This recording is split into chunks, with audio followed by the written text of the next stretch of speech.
Hello, I'm Father Joe Roesch of the Marian Fathers of the Immaculate Conception. Thank you for joining us as we continue with our year-long journey reading the diary of St. Maria Faustina Kowalska from beginning to end. Today we have a letter from Father Sopoćko to St. Faustina from April of 1937. Vilnius, 22nd April 1937. Dear Sister in Christ, in reply to your letter of the 15th of April 1937, I hasten to inform you that at the moment the Archbishop is not giving his permission because the circumstances are not yet right. He asked me to write that if such is the will of God, then divine providence will bring about suitable circumstances and no obstacles will be able to thwart God's plans, and then permission is likely to be granted.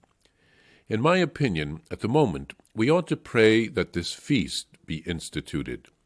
I am doing what I can in order to make this possible, and I can already see certain results.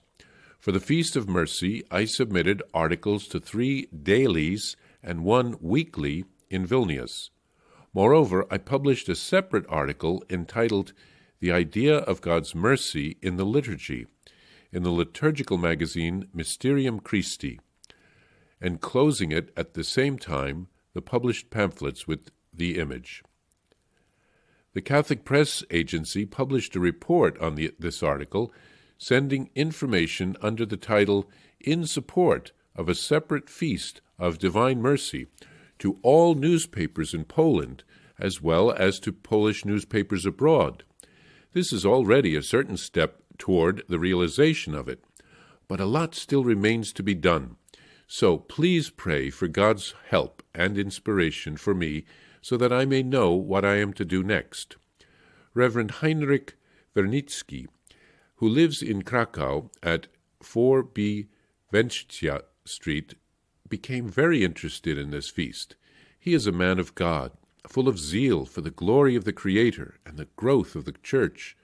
Having read the pamphlet and my articles, he wrote me a letter expressing his full appreciation and readiness to set about helping in the propagation of the devotion to the Divine Mercy. I still do not know him personally, but I have heard a lot about him, and I have read his books. At the present moment, I do not know whether I should enlighten him as to the origin of the idea of God's mercy. I am writing to you about him, sister, with the thought that if the need arises, you can receive much help and advice from him. The Holy Father reluctantly grants permissions to leave the convent, and he will certainly not allow a religious sister who has left a convent to set up a new one afterwards.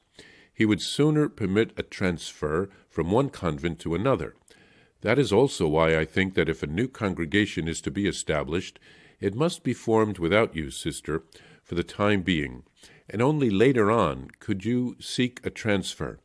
Anyway, we should pray, because with God nothing is impossible. I advise you to await the return of your director from Rome, and for now, pray, and do God's will freely, the more so because your health is not good at all, as I learned from your recent letter. The image remains in the Church of St. Michael. Closing this letter, I wish you good health, sister, and every possible divine blessing. I commend myself to your prayers, so that I might fulfill God's will fittingly for the benefit of his Church and of the faithful. Father Michał Sopoćko. Father Sopoćko writes that the Archbishop of Vilnius has not granted his permission yet because the circumstances are not yet right. This was just before World War II, and there was a lot going on in the world at that time. Father Sopoćko wanted Faustina and himself to concentrate first on praying that the feast of Divine Mercy would be established. The feast, in fact, was placed in the general Roman calendar only in the year 2000, 63 years later.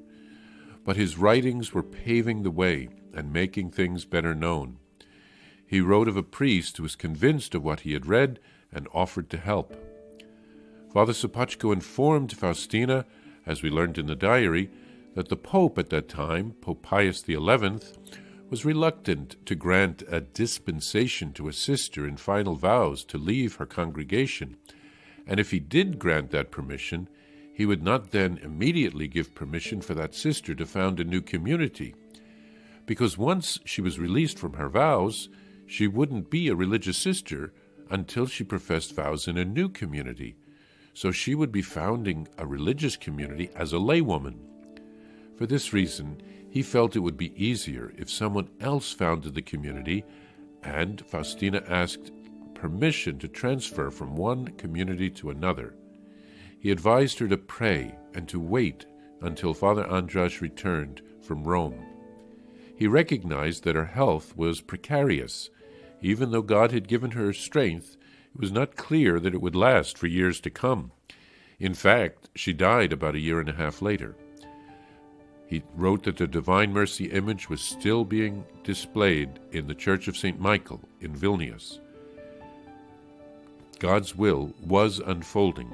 He advised Faustina to have patience.